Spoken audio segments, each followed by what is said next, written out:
واغبر سبحان الله واغبر سبحان الله واغبر سبحان الله واغبر سبحان الله واغبر سبحان الله واغبر سبحان الله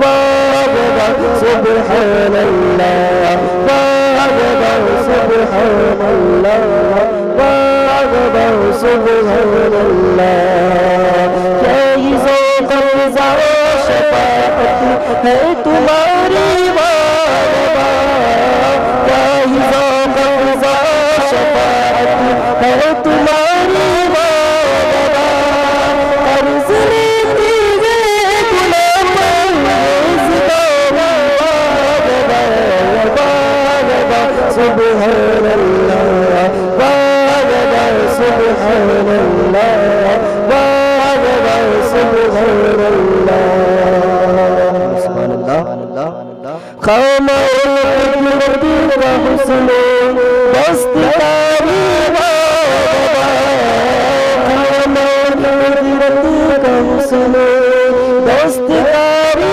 واغبا کیا ہی تصویر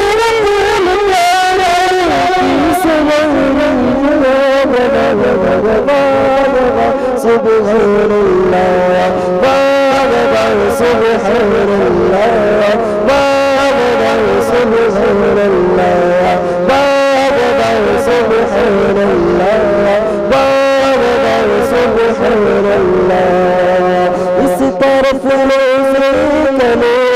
سمت منبر کی بغیر اس طرف روز نور سمت منبر کی بغیر بیچ میں جنت پیاری پیاری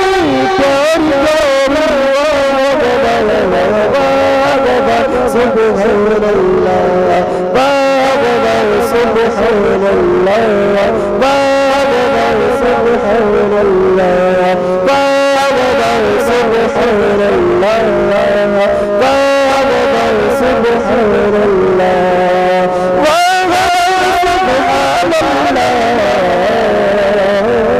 واغبر سبحان اللہ واغبر سبحان اللہ نفسی کا ظلم ہے جب دیکھو تازہ جرم ہے نفسی کا ظلم ہے جب دیکھو تازہ جرم ہے ناتوان کیسے پر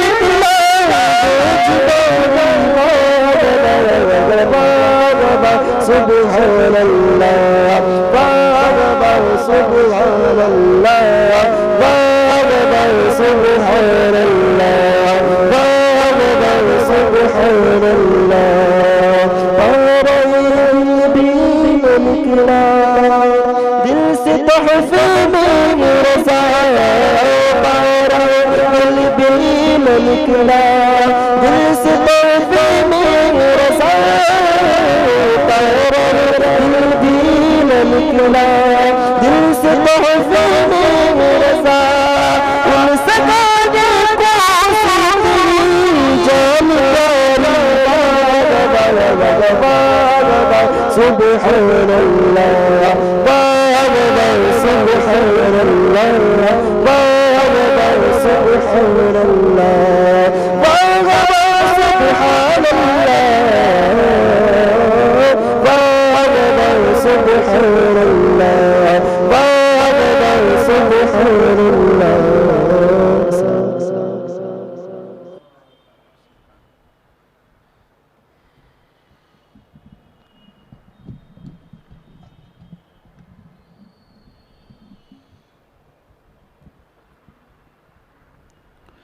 السلام علیکم ورحمۃ اللہ وبرکاتہ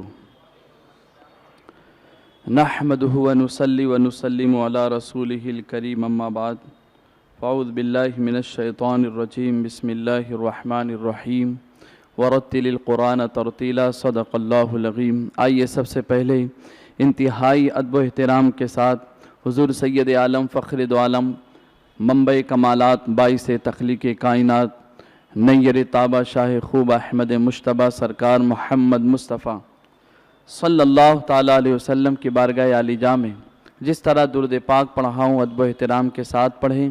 الصلاۃ والسلام علیک یا رسول اللہ، الصلاۃ والسلام علیک یا حبیب اللہ، الصلاۃ والسلام علیک یا نور اللہ، صلی اللہ تعالی علیہ وسلم۔ میرے پیارے آقا علیہ الصلاۃ والتسلیم کے پیارے دیوانوں، مخارج و صفات کے بارے میں آپ نے کچھ اہم باتیں گزشتہ ہفتے اور اس سے پہلے سماعت کیا تھا۔ آج بھی انشاءاللہ تعالی کچھ ضروری باتیں اور جو ہماری مشق ہے ہمیں اسے کرنے کی سعادت حاصل کریں گے۔ محققین کے نزدیک مخارج مثل ترازو ہیں اور صفات جو ہے مثل کسوٹی کی ہے، یعنی دونوں جو ہے ایک دوسرے کے لیے لازم اور ملزوم ہے۔ اگر آپ یہ سوچیں کہ مخرج ادا کریں صفت ادا نہ ہو تو بھی فائدہ نہیں ہے، اور صفت جو ہے بغیر مخرج کے پائی نہیں جاتی ہے۔ تو یاد رکھیں اگر صفات نہ ہوتی، صفت مانے خوبی، حروف کہیں باریک ادا ہوتا ہے، کہیں پر ادا ہوتا ہے، کہیں نرم ادا ہوتا ہے، کہیں جھڑکے کے ساتھ ادا ہوتا ہے، تو اگر یہ صفتیں یہ خوبیاں اس کی نہ ہوتی تو یقین جانیں کہ انسان کی آواز مثل چوپائے اور بہائم کے ہوتی۔ آج جو آواز میں جو فرق مل رہا ہے یہ صفات کی وجہ سے مل رہا ہے۔ یہ قرت کے روح سے میں آپ سے گفتگو کر رہا ہوں، تو آئیے کچھ چیزیں سماعت فرمائیں کہ صفت کیا ہے۔ ما قام بالشیء، جو کسی چیز کے وجود کے ساتھ پائی جاتی ہے۔ صفت کا وجود خود نہیں ہوتا ہے جب تک کہ اس کا فاعل نہ ہو، جیسے کہ سیاہی ہے اور اسی کے ساتھ جو ہے علم بھی ہے، علم بھی ہے، سیاہی بھی ہے، لیکن کوئی لکھنے والا نہیں ہے۔ جب تک کہ عالم نہیں ہوگا، کوئی لکھنے والا نہیں ہوگا، تو سیاہی اور علم کا جو استعمال کب ہوگا؟ جب کوئی اس کا فاعل موجود ہو، کوئی لکھنے والا موجود ہو۔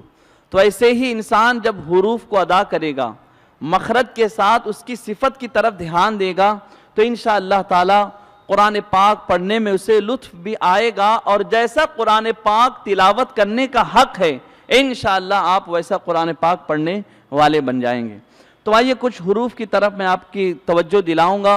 حروف حلقیہ کے بارے میں آپ نے جانا تھا، یہ 6 ہیں، حمزہ ہا، عین ہا، غین خا۔ اسی طریقے سے آپ نے حروف لہویہ کے بارے میں جانا تھا۔ حروف لہویہ جو ہے قاف اور کاف ہے۔ ہماری تالوں کا جو نرم حصہ ہے اندر کی طرف جہاں پر قوا ہے، اسی کے خود قدر کریم مل کر کے قاف ادا ہوتا ہے۔ کیا ادا ہوتا ہے؟ قاف ادا ہوتا ہے۔ اور اسی طریقے سے حروف شجریہ ہے۔ حروف شجریہ کسے کہتے ہیں؟ جیم شین یا کو۔ کسے کہتے ہیں بولے؟ جیم شین یا کو۔ اسے شجر سے کیوں نسبت دی گئی؟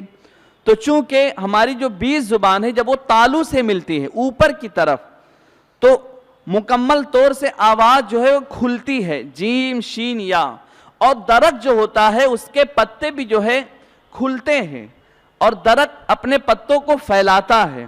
تو ایسے ہی یہ حروف جب ادا کرتے ہیں تو یہ حروف کی ادائیگی میں پھیلاؤ ہوتا ہے، کس کے؟ جیم شین یا کے۔ اسی لیے اسے حروف شجریہ کہا گیا ہے۔ اسی طریقے سے حروف صفیریہ ہے۔ صفیر جس کے اندر سیٹی کی آواز پائی جائے۔ صفورہ نامی ایک چڑیا ہے۔ کیا ہے بولے؟ ایک چڑیا ہے۔ یہ صفورہ نامی جو چڑیا ہے یہ بڑے میٹھے انداز میں چہچہاتی ہے، گاتی ہے، اور یہ جب آواز سے چہچہاتی ہے تو مثل سیٹی کی اس کی آواز نکلتی ہے، اسی لیے اسے صفورہ کہا جاتا ہے۔ اسی کی نسبت دیتے ہوئے صفیریہ کہا گیا ہے زا سین صاد کو۔ کسے کہا گیا بولیں؟ زا سین صاد کو، کیونکہ ان کی ادائیگی میں سیٹی قدر ادا ہوتی ہے، اسی لیے اسے صفیریہ کہا جاتا ہے۔ تو اب آئیے، چونکہ وقت نہیں ہے اور ہماری جو مشق ہے، ہم نے اس سے پہلے جو ہم مشق کیے ہیں ثنا التحیات، انشاءاللہ اسے ایک مرتبہ اور ریپیٹ کروں گا تاکہ جو کمیاں رہ گئی اللہ تبارک و تعالیٰ اپنے فضل سے اسے پورا فرما دیں۔ تو ہم نماز پڑھتے ہیں تو پڑھتے ہیں ثنا سبحانک اللہم، تو لفظ ثنا کو ایڈ نہیں کرنا ہے بلکہ پڑھنا ہے سبحانک اللہم۔ کیا پڑھنا ہے بولیں؟ سبحانک اللہم۔ تھوڑا بلند آواز سے پڑھے نا، اور بلند آواز سے پڑھے نا، ادھر والے بھی پڑھے نا، سبحانک اللہم وبحمدک وتبارک اسمک وتعالی جدک ولا الہ غیرک، سبحانک اللہم وبحمدک وتبارک اسمک وتعالی جدک ولا الہ غیرک۔ اب سب مل کر پڑھ کر بتائیں ذرا، وبحمدک وتبارک اسمک وتعالی جدک ولا الہ غیرک۔ ہم کیسے پڑھتے ہیں معلوم ہے؟ سبحانک اللہم وبحمدک وتبارک اسمک وتعالی جدک ولا الہ غیرک۔ کچھ ادا نہیں ہوا، نہ مخرج کا پتہ نہ صفت کا پتہ، اور جب مخرج و صفت نہیں ادا ہوں گے تو حروف کہاں آپ کا ادا ہوا؟ جب حروف کی ادائیگی نہیں ہوئی تو جو اس کا ایک معنی ہے وہ معنی ہی نہیں پیدا ہوا، تو آپ کا ایسا پڑھنا بے فائدہ ہے۔ تو ہمیں ادائیگی کے ساتھ پڑھنا، یہ بھی ایک علم ہے۔ کیا ہے یہ؟ ایک علم ہے، اور یہ ایسا علم ہے جو تمام علوم پر بھاری ہے۔ دنیا کے جتنے علوم ہیں تمام علوم سے بہتر علم تجوید ہے، اس لیے کہ اس کا تعلق قرآن پاک سے ہے۔ محبت سے بولیں اور محبت سے بولیں۔ تو آپ تھوڑا کھلے دل سے پڑھ کے سنا دیں، سبحانک اللہم وبحمدک وتبارک اسمک وتعالی جدک ولا الہ، اور ایک بار پڑھ کر سنائیں۔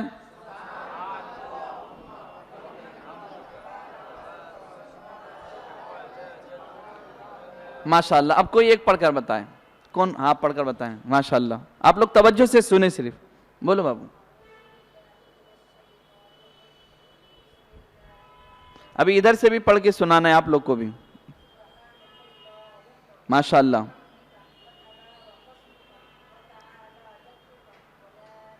سبحان اللہ، بولے سبحان اللہ۔ اب ادھر سے کوئی پڑھ کر بتا دے۔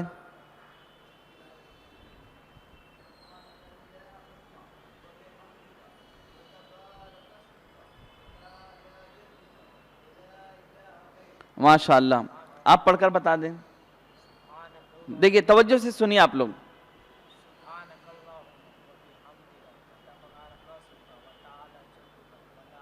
ماشاءاللہ، اب سب پڑھ کر بتائیں، یہ تصور کرتے ہوئے کہ ہم نماز میں ایسے ہی پڑھیں گے۔ کیسے پڑھیں گے ذرا پڑھ کر بتائیں۔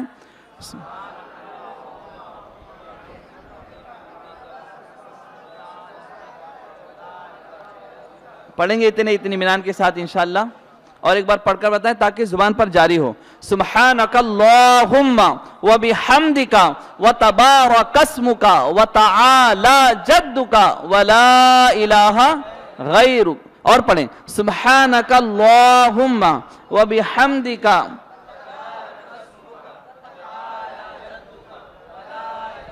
اب ایک سانس میں پڑھیں، سبحانک اللہم وبحمدک وتبارک اسمک وتعالی جدک ولا الہ غیرک۔ پھر سے پڑھیں، سبحانک اللہم وبحمدک وتبارک اسمک وتعالی جدک ولا الہ غیرک، اور ایک بار آخری مرتبہ، سبحانک اللہم وبحمدک وتبارک اسمک وتعالی جدک ولا الہ غیرک۔ پڑھیں گے انشاءاللہ تعالی اسی طریقے سے۔ درود پاک سنائیں، اللہم صلی علی سیدنا مولانا محمد بارک وسلم، صلاۃ و سلام علیک یا رسول اللہ صلی اللہ تعالی علیہ وسلم۔ صلی اللہ علیک یا رسول اللہ وسلم علیک یا حبیب اللہ۔ فرقے گلی گلی تباہ، فرقے گلی گلی تباہ، ٹھوکر سب کی کھائے کیوں؟ فرقے گلی گلی تباہ پھر کے گلی گلی تباہ ٹھوکر سب کی کھائے کیوں دل کو جو عقل دے خدا دل کو جو عقل دے خدا تیری گلی سے جائے کیوں دل کو جو عقل دے خدا محبت سے بولے سبحان اللہ رخصت قافلہ گش سے ہمیں اٹھائے کیوں رخصت قافلہ گش سے ہمیں اٹھائے کیوں سوتے ہیں ان کے سائے میں سوتے ہیں ان کے سائے میں کوئی ہمیں جگائے کیوں سوتے ہیں ان کے سائے میں سوتے ہیں ان کے سائے میں کوئی ہمیں جگائے کیوں پھر کے گلی گلی تباہ دیکھ کے حضرت گلی پہلے پڑے فقیر بھی دیکھ کے حضرت گلی پہلے پڑے فقیر بھی چھائی ہے رب تو چھاؤنی چھائی ہے رب تو چھاؤنی حشر بھی آنا جائے کیوں چھائی ہے رب تو چھاؤنی چھائی ہے رب تو چھاؤنی حشر بھی آنا جائے کیوں پھر کے گلی گلی تباہ محبت سے بولے سبحان اللہ اور آخری شعر پیش کرنا سماعت فرمائیں خوف نہ رکھ رضا تو ہے عبد مصطفیٰ خوف نہ رکھ رضا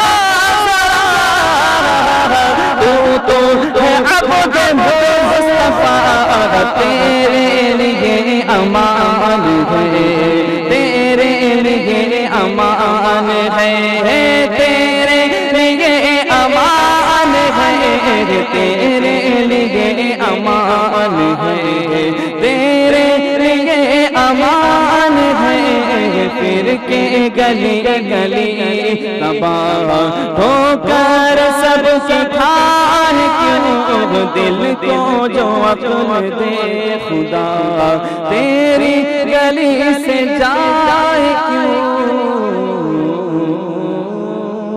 السلام علیکم ورحمۃ اللہ وبرکاتہ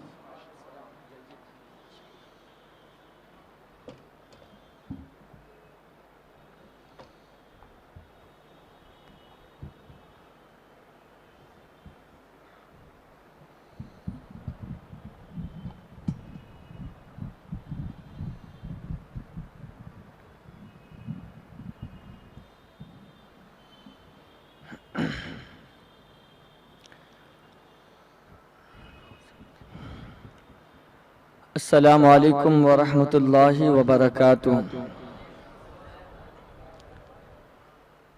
الحمد للہ رب العالمین والعاقبۃ للمتقین والصلاة والسلام على سید الانبیاء والمرسلین وعلى آلہ الطیبین الطاہرین اما بعد فاعوذ باللہ من الشیطان الرجیم بسم اللہ الرحمن الرحیم حافظوا علی الصلوات والصلاة الوسطى وقوموا للہ قانتین صدق اللہ العظیم الصلاة والسلام علیکہ یا رسول اللہ الصلاة والسلام علیکہ یا حبیب اللہ الصلاة والسلام عليك يا نبي الله صلی اللہ تعالی علیہ وسلم۔ میرے پیارے آقا صلی اللہ علیہ وسلم کے پیارے دیوانوں، اللہ تبارک و تعالی نے قرآن مقدس میں ارشاد فرمایا، حافظوا علی الصلوات والصلاة الوسطی، نمازوں کی حفاظت کرو اور خصوصاً بیچ والی نماز کی۔ وَقُومُوا لِلَّهِ قَانِتِينَ، اور اللہ کی بارگاہ میں کھڑے رہنے والوں کے ساتھ کھڑے ہو جاؤ۔ اللہ تبارک و تعالی نے ہمیں پابندی نماز کے سلسلے میں اس آیت کے اندر ہمیں تعلیم دی کہ جو بھی ہم نماز ادا کریں وہ نماز پابندی کے ساتھ ادا کرے، نماز کو اس کے وقت پر ادا کرے، ٹائم کا لحاظ کرتے ہوئے جو اللہ رب العزت نے اور سرکار نے وقت مقرر کر دی ہے اسی لحاظ سے ہمیں نماز ادا کرنی چاہیے۔ اور جو انسان وقت پر نماز ادا کرتا ہے، امام دارمی رضی اللہ تعالیٰ نے فرمایا کہ اللہ کے پیارے رسول علیہ السلام فرماتے ہیں کہ اللہ فرماتا ہے وَعِزَّتِ وَجَلَالِ لَا يُصَلِّيهَا عَبْدٌ إِلَّا لِوَقْتِهَا إِلَّا أَدْخَلْتُهُ الْجَنَّةِ، کہ اے محبوب صلی اللہ علیہ وسلم، آپ کی امت میں سے کوئی بندہ وقت پر نماز ادا کرے گا تو میری عزت اور میرے جلال کی قسم اس بندے کو وقت کی پابندی کی وجہ سے اللہ فرماتا ہے میں اسے جنت میں داخلہ عطا فرماؤں گا، الا ادخلتہ الجنہ۔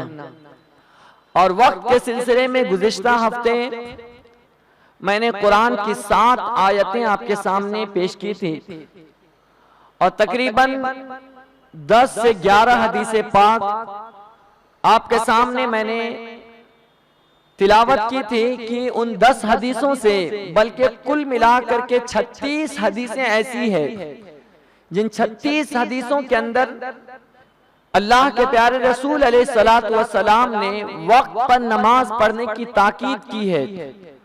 اور جو انسان وقت پر نماز ادا کرتا ہے، وقت کا لحاظ کرتے ہوئے ٹائم پر نماز پڑھتا ہے، اللہ تعالیٰ فرماتا ہے کہ میں نے وجبت لہ الجنہ، کہ اس انسان کے لیے میں نے جنت کو واجب قرار دے دیا، وحرم علی النار، اور اس بندے پر میں نے جہنم کو حرام کر دیا جو وقت پر نماز ادا کرتا ہے۔ دراصل وقت کے سلسلے میں گفتگو اس لیے ہو رہی ہے کہ کیا ہم 2 نمازوں کو ایک ساتھ جمع کر کے پڑھ سکتے ہیں یا نہیں پڑھ سکتے ہیں۔ اصل ہماری نشست اور ہماری گفتگو جو چل رہی ہے وہ اسی پر چل رہی ہے جسے جمع بین الصلاتین کہا جاتا ہے کہ کیا 2 نمازوں کو، ظہر کی نماز کو اور عصر کی نماز کو ہم ایک ساتھ ملا کر اپنے علاقے میں پڑھ سکتے ہیں یا نہیں پڑھ سکتے ہیں۔ اسی طرح مغرب کی نماز کو، عشاء کی نماز کو ایک ساتھ ملا کر کے ہم ادا کر سکتے ہیں یا نہیں کر سکتے ہیں۔ اس سلسلے میں قانون کیا کہتی ہے، اللہ کے پیارے رسول علیہ السلام کا فرمان کیا ہے، تو اس سلسلے میں نے کچھ حدیث پاک آپ کے سامنے تلاوت کی تھی اور آج بھی کچھ حدیثیں آپ کے سامنے پیش کروں گا۔ پہلی بات تو یہ دھیان میں رکھے، اللہ تعالیٰ نے جب ہر نماز کے لیے وقت مقرر کر دیا ہے تو اب ہم سب پر لازم اور ضروری ہے کہ ہم وقت پر ہی نماز ادا کریں گے، تبھی جا کر کے وہ نماز ادا ہوگی۔ اور اگر وقت کے باہر ہم چلے گئے اور وقت کے بعد ہم نے ادا کی تو وہ نماز ادا نہیں بلکہ وہ قضا مانی جائے گی، چاہے سفر میں ہو، چاہے آدمی بیمار ہو، چاہے بارش ہو، چاہے آندھی طوفان آئے، چاہے کچھ بھی ہو، نماز کو ہمیں اس کے وقت پر ادا کرنا ہے. حتیٰ کہ یہاں تک کہ شریعت نے یہ مسئلہ بیان کیا کہ اگر کوئی آدمی ڈوب رہا ہے اور ڈوبنے کے وقت اگر اسے تھوڑی سی راحت مل گئی اور وہ بچ گیا اور وہ نماز کا وقت ہے، تو یہاں تک کہ شریعت نے یہ حکم لگایا ہے کہ وہ اسی حالت میں، وہ اسی ڈوبنے کے وقت میں وہ نماز کے لیے نیت باندھ لے اور نماز کا ارادہ کر لے. وہ وقت پر نماز ادا کرے گا اور وہی پڑھتے پڑھتے اگر وہ ڈوب گیا تو اللہ اسے شہادت کا مرتبہ عطا فرما دے گا. یہ بھی مسئلہ ہے.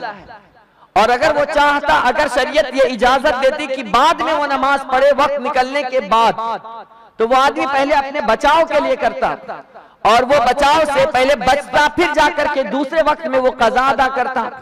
لیکن وقت پر نماز پڑھنے کی اتنی تاکید بیان کی گئی ہے کہ اگر آپ سمندر میں ہو اور اس وقت ڈوب رہے ہیں اور وہ نماز کا وقت ہو چکا ہے، ختم ہونے والا ہے، تو اس وقت آپ نماز ادا کر لیں. یہ حکم ہے شریعت کا. اب آئیں اس سلسلے میں، اگر آدمی کوئی سفر میں ہو یا بیماری کی حالت میں ہو یا کسی بھی پریشانی کی حالت میں ہو، ایک وقت کے اندر ہم 2 نماز ادا نہیں کر سکتے سوائے حج کے ایام کے. جو مزدلفہ اور عرفات وغیرہ میں 2 نمازوں کو ادا کی جاتی ہے، یہ صرف وہی کے لیے خاص ہے، اس کے علاوہ کہیں اور کے لیے خاص نہیں ہے. اس سلسلے میں بہت ساری حدیثیں ہیں اور بہت سارے اقوال بھی پیش کیے گئے ہیں کہ وہ نمازیں صرف اور صرف اسی جگہ پر جائز ہے اور اس کے علاوہ کہیں بھی جائز نہیں ہے. اس کی مثال آپ یہ لے لیں جس کو علامہ طحاوی رضی اللہ تعالیٰ عنہ نے بیان فرمایا ہے شرح معانی الآثار کے اندر. وہ فرماتے ہیں اخبرنا سلام بن سلیمان الحنفی عن ابی اسحاق السبیعی عن عبد الرحمن بن الاسود عن علقمة بن قیس والاسود بن یزید قال كان عبد الله بن مسعود رضی اللہ تعالی عنہ یقول لا جمع بین الصلاتین الا بعرف الظہر والعصر. کیا فرماتے ہیں امام طحاوی نے فرمایا کہ اس حدیث پاک کو میرے استاد سلام بن سلیمان الحنفی نے اس کو روایت کی، اور سلام فرماتے ہیں کہ اس حدیث کو مجھ سے ابو اسحاق السبیعی نے بیان کیا. وہ کہتے ہیں اس حدیث پاک کو مجھ سے عبد الرحمن بن اسود نے اس کو مجھ سے روایت کی. وہ کہتے ہیں اس حدیث پاک کو حضرت علقمہ اور حضرت اسود دونوں نے مجھ سے روایت کی. وہ کہتے ہیں کہ حضرت عبداللہ ابن مسعود رضی اللہ تعالیٰ عنہ فرماتے تھے لا جمع بین الصلاتین الا بعرفۃ الظہر والعصر. کیا آپ فرماتے ہیں کہ ابن مسعود رضی اللہ تعالیٰ عنہ نے فقط عرفات کے میدان میں نمازوں کو جمع کیا اور مزدلفہ کے میدان میں نمازوں کو جمع کیا گیا، اس کے علاوہ نہیں. آپ نے فرمایا الا بعرفۃ الظہر والعصر کہ عرفہ کے میدان میں ظہر اور عصر کو جمع کیا، اس کے علاوہ آپ نے جمع نہیں کیا.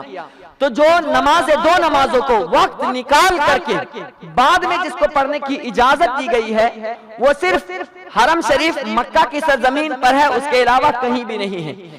لیکن آج کل کچھ فرقے ایسے ہیں، خاص طور سے اہل حدیث وغیرہ، وہ یہ کہتے ہیں کہ اگر کہیں پر بارش تیز ہو رہی ہے تو اس وقت ہم ظہر کی نماز کو ڈیلے کریں، تاخیر کریں، اور تاخیر کرنے کے بعد جب عصر کی نماز کا وقت آ جائے تو عصر کی نماز کے ساتھ ہم دونوں ظہر کی بھی اور عصر کی دونوں کو ملا کر پڑھ سکتے ہیں. اور اس پر وہ لوگ حدیث بھی پیش کرتے ہیں. یہ اور بات ہے کہ حدیث کے مطلب اور مفہوم کو وہ نہیں سمجھ پائے ہیں، یہ ایک الگ مسئلہ ہے. لیکن وہ لوگ آج بہت زور و شور سے حدیثوں کا سہارا لیتے ہوئے وہ یہ باتیں لوگوں کے سامنے پیش کرتے ہیں، اور ہمیں اس سلسلے میں کوئی علم نہیں ہوتا، اس لیے ہم لوگ حدیث نہ جاننے کی وجہ سے ان کی بات کو ہم تسلیم کر لیتے ہیں. تو آپ ہمیشہ اس بات کو ذہن میں رکھیں کہ سوائے حج کے ایام کے اور کسی بھی وقت دو نمازوں کو ایک ساتھ ایک وقت میں پڑھنے کی اجازت نہیں دی گئی ہے اس سوائے ان ایام کے۔ اس سلسلے میں آئے میں آپ کو حدیث پاک دوں۔ سب سے پہلی حدیث، اصح الکتب بعد کتاب اللہ هو الجامع الصحیح، بخاری شریف، کہ اللہ کی کتاب کے بعد جو سب سے اعلیٰ درجے کی کتاب ہے وہ جامع صحیح یعنی بخاری شریف ہے۔ اس کا اصل نام جامع صحیح ہے، الجامع الصحیح بخاری شریف۔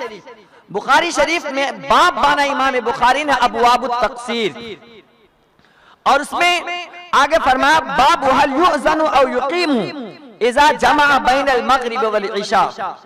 اس حدیث میں آپ حدیث پاک پیش کرتے ہیں، حدثنا ابو الیمان اخبرنا شعیب عن الزہری قال اخبرنی سالم عن عبد اللہ بن عمر رضی اللہ تعالی عنہما قال رأيت رسول الله صلى الله عليه وسلم إذا عجله السير في السفر يؤخر صلاة المغرب حتى يجمع بينهما وبين العشاء.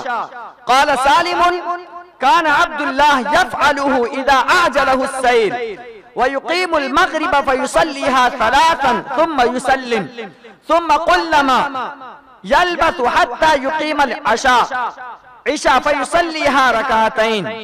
کیا فرماتے ہیں کہ اس حدیث پاک کو مجھ سے ابو الیمان نے بیان کی، وہ کہتے ہیں مجھے شعیب نے روایت کی خبر دی، وہ کہتے ہیں زہری نے مجھ سے روایت کی، انہوں نے کہا مجھے سالم نے بتایا، وہ کہتے ہیں عبداللہ ابن عمر رضی اللہ تعالی عنہما انہوں نے کہا کہ میں نے رسول اللہ صلی اللہ علیہ وسلم کو دیکھا کہ جب آپ کو کسی سفر پر جلدی رہتی ہے، آپ جلدی جانے والے ہوتے ہیں، تو آپ جو ہے یؤخر صلاۃ المغرب، آپ مغرب کی نماز کو تاخیر کرتے حتی یجمع بینہما وبین العشاء، یہاں تک کہ عشاء کی نماز کو اور مغرب کی نماز کو جمع فرما دیتے ہیں۔ اور اس طور پر آپ جمع فرماتے تھے کہ مغرب کی نماز کا آخری وقت ہوتا اور عشاء کی نماز کا اول وقت ہوتا، تو آپ آخری وقت میں مغرب کی نماز ادا کرتے اور عشاء کی نماز کو عشاء کے وقت میں ادا کرتے ہیں۔ وہ اس طور پر ادا کرتے تھے کہ پہلے آپ مغرب کی نماز آخری وقت میں ادا کرتے، پھر اس کے بعد تھوڑی دیر تک کہ آپ وہاں پر استراحت کرتے، آرام کرتے مختصراً، پھر اس کے فوراً بعد جیسے عشاء کی نماز کا وقت ہو جاتا تھا آپ اسی وقت فوراً عشاء کی نماز پڑھ لیتے تھے۔ تو جس نے بھی حدیث پاک میں یہ بیان کیا کہ سرکار علیہ السلام مغرب اور عشاء کو ایک ساتھ جمع کیا یا عصر کو اور ظہر کو ایک ساتھ جمع کیا، اس جمع کرنے سے مراد یہ ہے کہ ظہر کی نماز کو تاخیر کرتے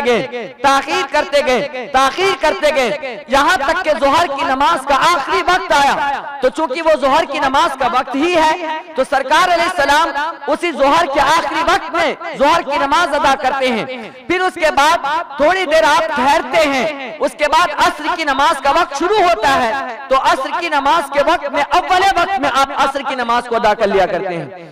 تو اس طریقے سے دو نمازوں کو جمع کرنا مراد ہے۔ لیکن اگر کوئی یہ کہے کہ سرکار علیہ السلام ظہر کی نماز کی تاخیر کی یہاں تک کہ عصر کی نماز کا وقت آ گیا اور پہلے ظہر پڑھی اور اس کے بعد عصر ادا کی، اس طریقے کی روایت صحیح حدیثوں میں کہیں بھی نہیں ملتی ہے، بلکہ ایک ضعیف روایت ملتی ہے، اس کے راوی جو ہے متروک ہے، مجہول ہے اور اس کا کوئی اتا پتہ بھی نہیں ہے۔ اس طریقے کی روایتیں جب ان کی باری آتی ہے تو ضعیف حدیثیں پیش کرتے ہیں، اور ہم سے جب حدیث پاک مانتے ہیں تو بخاری سے مانگتے ہیں۔ کوئی ایک حدیث بخاری سے ایسی دکھا دیں جس کے اندر میرے آقا علیہ السلام ظہر کی نماز کو عصر کے وقت میں ادا کیا ہو یا مغرب کی نماز کو عشاء کے وقت میں ادا کیا ہو۔ جب بھی حضور علیہ السلام نماز ادا کرتے تھے تو ظہر کی نماز کو ظہر کے وقت میں پڑھتے تھے اور عصر کی نماز کو عصر کے وقت میں ادا کیا کرتے تھے۔ اور جب کبھی جلدی ہوتا، حضور کبھی سفر پر جاتے ہیں تو اس کے لیے یہ طریقہ اپناتے تھے، اور ہم بھی اس کو اپنا سکتے ہیں کہ اگر ہمیں کہیں جانا ہو سفر پر اور ہمارے پاس وقت نہیں ہے کہ اس وقت میں نماز ادا کروں گا تو میری ٹرین چھوٹ جائے گی، یا میری گاڑی چھوٹ جائے گی یا میرے ساتھ کوئی حادثہ پیش آ سکتا ہے، آپ یہاں سے کوچ کر جائیں اور نکل جائیں، اور جب ظہر کی نماز کا آخری وقت ہو تو آپ وقت کی تعین پہلے سے کر رکھیں، اور جیسے ہی وہ ٹائم آئے اس ٹائم سے پہلے ہی آپ ظہر کی نماز ادا کریں، تھوڑی دیر آپ وہاں پر رکیں، فوراً عصر کی نماز کا وقت شروع ہوگا، آپ اسی کے وقت آپ عصر کی نماز ادا کر لو، پھر اپنے سفر کو جاری رکھو۔ اس طریقے سے مختصر سے وقت میں دونوں نماز ہم ایک ساتھ ادا کر سکتے ہیں اور اپنے سفر کو مکمل بھی ہم کر سکتے ہیں، اور اس طریقے سے سرکار علیہ السلام نے بھی کیا ہے۔ تو یہ حدیث پاک بخاری میں ہے۔ تو فرماتے ہیں کہ حضرت عبداللہ ابن عمر نے حضور علیہ السلام کو دیکھا کہ حضور کو سفر میں جب جلدی ہوتی تو آپ مغرب کی نماز کو تاخیر کرتے اور یہاں تک کہ عشاء کی نماز کے قریب پہنچ جاتے اور مغرب اور عشاء کی نماز کو ایک ساتھ اس طور پر ادا کرتے تھے کہ مغرب کی نماز کو مغرب کے وقت میں اور عشاء کی نماز کو عشاء کے وقت میں ادا کرتے تھے، لیکن مغرب کی نماز کا آخری وقت ہوتا اور عشاء کی نماز کا اول وقت ہوتا۔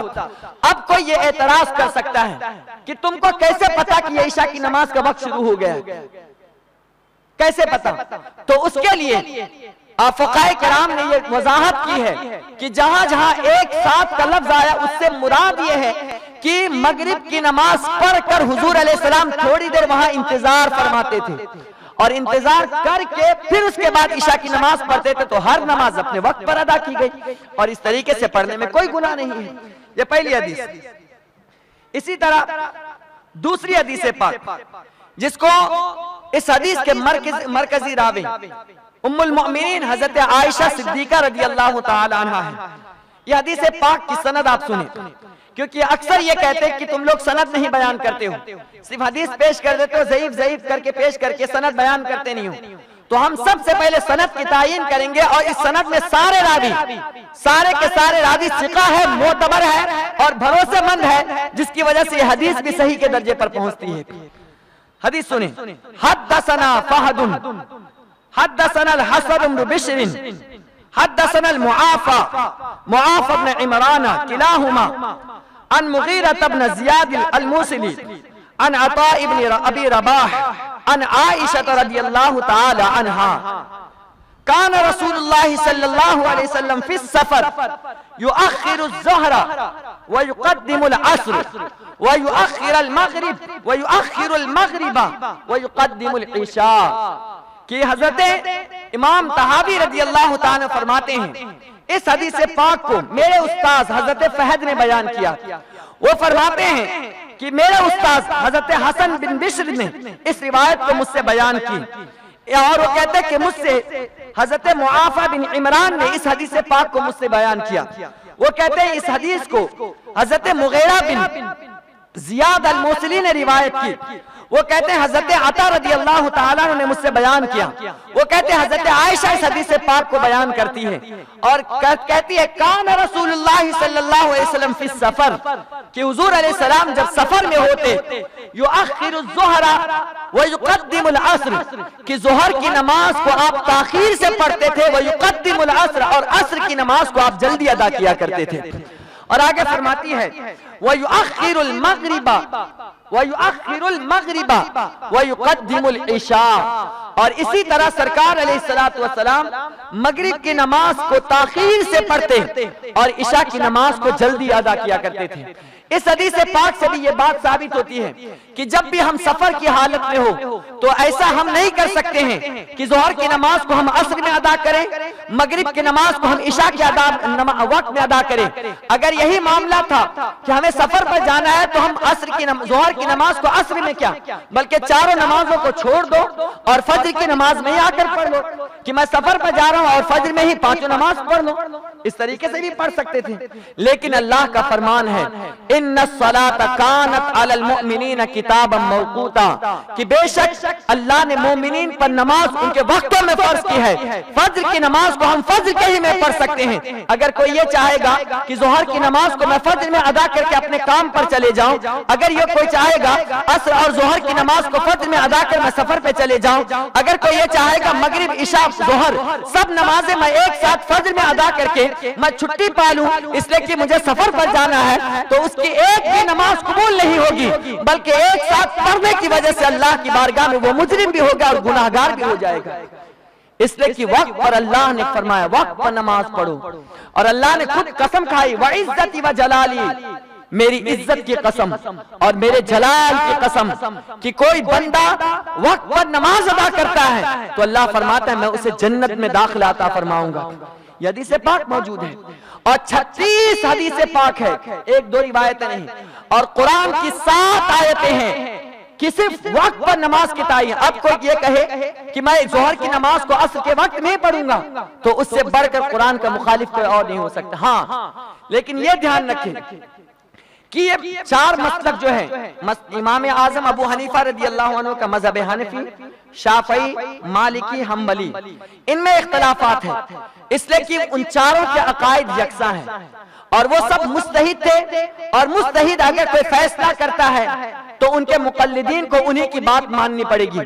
اگر کوئی مجتہد کوئی فیصلہ کر کے یہ کہتا ہے کہ ایک وقت میں 2 نماز ہم پڑھ سکتے ہیں سفر کی حالت میں، اور وہ مجتہد ہے تو ان کے مقلد کو انہی کے اعتبار سے نماز ادا کرنی ہوگی۔ لیکن اگر کوئی غیر مقلد ہے، کسی امام کی پیروی نہیں کرتا ہے، تو ان کے لیے کوئی ہرگز اجازت نہیں ہے، بلکہ وہ جہنم کا مستحق ہوگا۔ اس کے بعد ایک حدیث پاک اور سنیں، امام عینی رضی اللہ عنہ نے اس حدیث پاک کو عمدۃ القاری شرح بخاری کے اندر اس حدیث کی سند کے بارے میں فرمایا تھا، جو اس سے پہلے کی حدیث آپ کے سامنے پڑھی۔ فرماتے لا بأس بہ، اس حدیث پاک کی سند کے اندر کوئی بھی حرج نہیں ہے اور کوئی بھی نقص نہیں ہے۔ وہ حدیث پاک سنیں، حضرت علی رضی اللہ عنہ سے روایت، ان علی کان اذا سافر سار بعد ما تغرب الشمس حتى تكاد ان تظلم ثم ينزل فيصلي المغرب ثم يدعو بعشائه فيتعشى ثم يصلي العشاء ثم يرتحل ويقول هكذا كان رسول الله صلى الله عليه وسلم يصنع۔ فرماتے ہیں حضرت امیر المؤمنین مولائے کائنات شیر خدا علی المرتضیٰ فرماتے جب سفر میں آپ جاتے ہیں، اور سفر فرماتے سورج ڈوبنے پر آپ چلتے رہتے ہیں، جیسے ہی ہمارے یہاں یہ رواج جیسے سورج ڈوب رہا ہے، اس جیسے ڈوب گیا ہم فوراً مغرب کی نماز ادا کرتے ہیں۔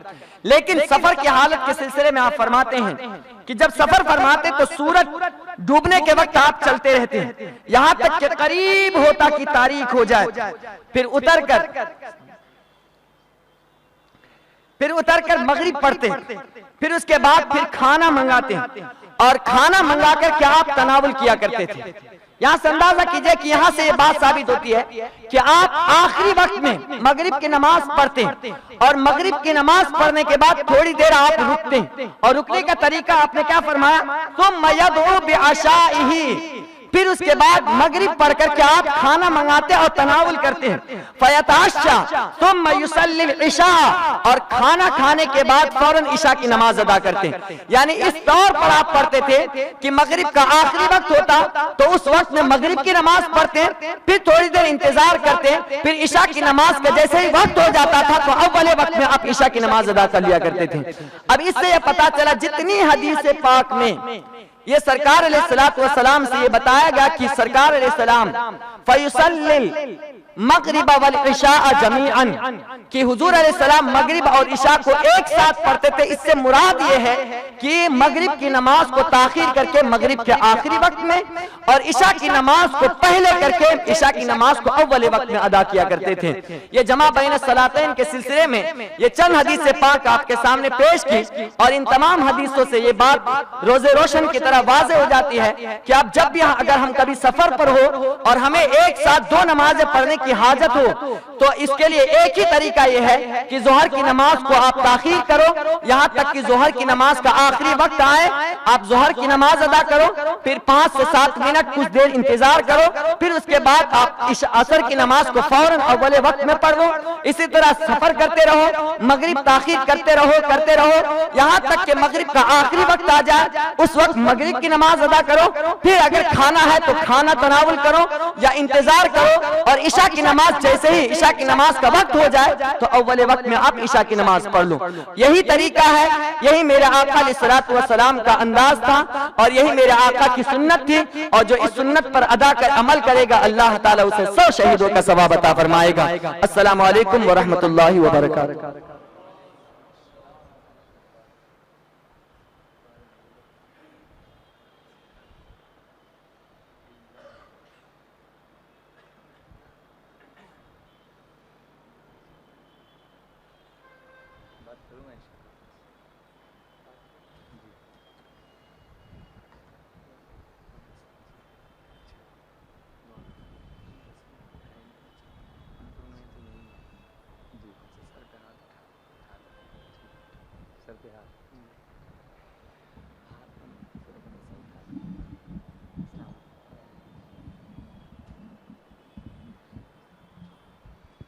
السلام علیکم ورحمۃ اللہ وبرکاتہ۔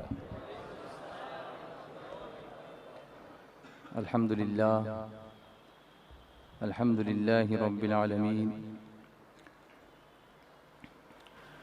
والصلاة والسلام علی سیدنا وسید الانبیاء والمرسلین وعلی آلہ واصحابہ اجمعین، اما بعد، فأعوذ باللہ من الشیطان الرجیم، بسم اللہ الرحمن الرحیم۔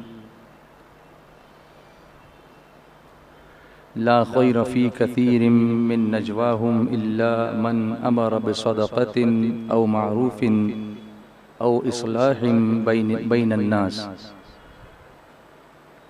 ومن يفعل ذلك ابتغاء مرضات الله فسوف نؤتيه اجرا عظیما۔ صدق اللہ العظیم وبلغنا رسوله النبی الامین المختار الکریم، ونحن على ذلك لمن الشاہدین والشاکرین، والحمد للہ رب العالمین۔ شمع رسالت کے پروانوں، میرے پیارے آقا صلی اللہ علیہ وسلم کے پیارے دیوانوں، سب مل کر محبت کے ساتھ بلند آواز سے جس طرح سے میں پڑھاؤں دل کی گہرائی سے پڑھیں۔ الصلاۃ والسلام علیک یا رسول اللہ، الصلاۃ والسلام علیک یا حبیب اللہ، الصلاۃ والسلام علیک یا نبی اللہ، وعلی آلک واصحابک یا نور اللہ، صلی اللہ تعالی علیہ وسلم۔ اللہم صلی علی سیدنا و مولانا محمد فی اول کلامنا، اللہم صلی علی سیدنا و مولانا محمد فی اوسط کلامنا، اللہم صلی علی سیدنا و مولانا محمد فی آخر کلامنا۔ شمع رسالت کے پروانوں، ایک بار پھر وہ حسین لمحہ آ گیا جب ہم دیار حبیب کا تصور کرتے ہوئے مسجد اسماعیل حبیب میں ذکر الہی اور ذکر رسول کی محفل سجانے کے لیے سنی دعوت اسلامی کے اس ہفتہ واری سنی اجتماع میں حاضر آئے ہیں۔ میں آپ سب کا خیر مقدم کرتا ہوں، ان کا بھی جو یہاں حاضر ہیں، ان کا بھی جو دور سے ناظر ہیں، یعنی SDI چینل کے تھرو اس کو آن لائن دیکھ رہے ہیں پوری دنیا میں۔ آج کا میرا عنوان آپ نے انٹرنیٹ پہ دیکھا ہوگا، قرآن اور پرسنالٹی ڈیولپمنٹ، اردو میں کہیں گے تو قرآن اور شخصیت سازی۔ آج کل اس پر بہت گفتگو ہوتی ہے، اس لیے ہوتی ہے کہ ترقی کی اس دوڑ میں، ڈیولپمنٹ کے اس ایج میں، دنیا نے جہاں مادی ترقی کو ضروری سمجھا، وہاں اس بات کی ضرورت کو محسوس کیا کہ مٹیریل ترقی، مادی ترقی ہی سب کچھ نہیں ہے، انسان کا ترقی کرنا بھی، ڈیولپ ہونا بھی بہت ضروری ہے۔ روڈز ڈیولپ ہو گئے، بلڈنگز ڈیولپ ہو گئیں،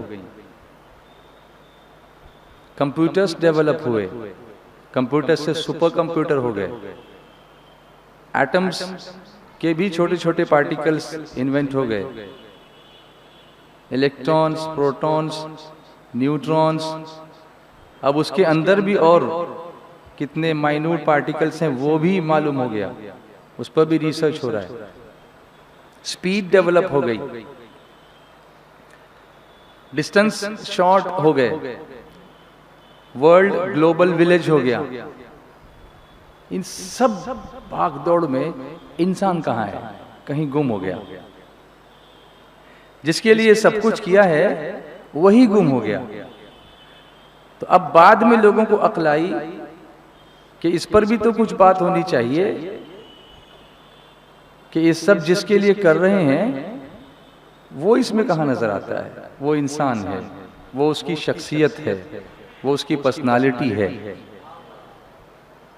کسی شاعر نے کہا ہے کہ میری نماز جنازہ پڑھائی غیروں نے، میری نماز جنازہ پڑھائی غیروں نے، مرے تھے جن کے لیے وہ رہے وضو کرتے۔ ترقی سب کچھ ہو رہی ہے مگر انسانیت کہیں نظر نہیں آتی، وہ گم ہو رہی ہے۔ اس کے لیے ہم آج زیادہ وقت نہیں ہوتا یہاں پر گفتگو کو پھیلانے کا، لیکن میں کچھ نکات آپ کے سامنے پیش کرنے کی کوشش کروں گا، پھر آپ اس کو سوچئے بعد میں۔ I'll just give you some points to ponder over, to think about it, and then develop your own personality. سب سے پہلے ہم کو یہ سمجھنا ہے کہ what is personality development؟ شخصیت سازی کیا ہے؟ ایک ہوتا ہے پرسن اور ایک ہوتا ہے پرسنالٹی، ایک ہوتا ہے شخص اور ایک ہوتی ہے شخصیت۔ شخص تو سبھی ہیں، we are all persons, everything differs from person to person. ہر ایک انڈیویجول is different، ہر آدمی اپنے آپ میں الگ ہے۔ وہ ٹوینس بھی ہوتے ہیں تو الگ ہوتے ہیں، اس میں بھی الگ الگ ہیں، آئیڈینٹیکل ٹوینس، ان آئیڈینٹیکل ٹوینس۔ وہ آئیڈینٹیکل کیوں پیدا ہوتے ہیں اس کا سائنٹیفک ریزن، یا ایک ہی ماں سے ایک ساتھ ٹوین پیدا ہو کر بھی ان آئیڈینٹیکل کیوں ہوتے ہیں اس کا ریزن وہ الگ ایک ٹاپک ہے، وہ میرا ٹاپک نہیں ہے۔ میرا ٹاپک یہ ہے کہ ہر انسان انسان ہو کر بھی اپنے آپ میں ایک الگ شخصیت ہوتا ہے، وہ شخص ہے، ایک شخص یہ بھی ہے، ایک شخص یہ بھی ہے، لیکن شخصیتیں الگ ہیں، پرسنالٹیز الگ الگ ہیں۔ پرسن یہ بھی ہے، پرسن یہ بھی ہے۔ I am a person, he is a person, you are a person, but we are all different personalities. And how do we develop the personality؟ ہم پرسنالٹی کو ڈیولپ کیسے کرتے ہیں؟ تو اس کے لیے ہمیں معلوم کرنا پڑے گا، first we need to know what is personality development. Personality development ہے کیا؟ Personality development is a relatively enduring pattern. یہ ایک پیٹرن ہے۔ Pattern of what? Pattern of how we look, اور pattern of how big we are, how tall we are, how short we are, کیا ہم لمبے کتنے ہیں اس کا پیٹرن، ہمارا فزیکل پیٹرن، ہمارا اپیئرنس کا پیٹرن، ہمارے فیس کا پیٹرن۔ آپ کو پتا ہے کہ دنیا میں الگ الگ ٹائپ کے 7 سیٹ ٹائپ کے فیسز ہوتے ہیں۔ ایوری انڈیویجول کا کوئی نہ کوئی آئیڈینٹیکل ہوتا ہے دنیا میں، کہیں نہ کہیں آپ دیکھیں گے ہم شکل۔ کبھی کبھی مجھے بھی لوگ کہتے ہیں کہ تمہارا کوئی ہم شکل کہیں بیٹھا ہوا ہے، بالکل تمہاری طرح دکھتا ہے۔ میں نے کہا اس وقت تک دکھتا ہے جب تک بولتا نہیں ہے، کیونکہ پرسن وہ دکھتا ہے میری طرح، لیکن پرسنالٹی، یہی میں سمجھانا چاہتا ہوں۔ He could be a prima facie, he could be a person like me، میرے جیسا پرسن ہوگا، پرسنالٹی ڈیفرنٹ ہوگی۔ دو بھائیوں کی پرسنالٹی الگ ہوتی ہے، باپ اور بیٹے کی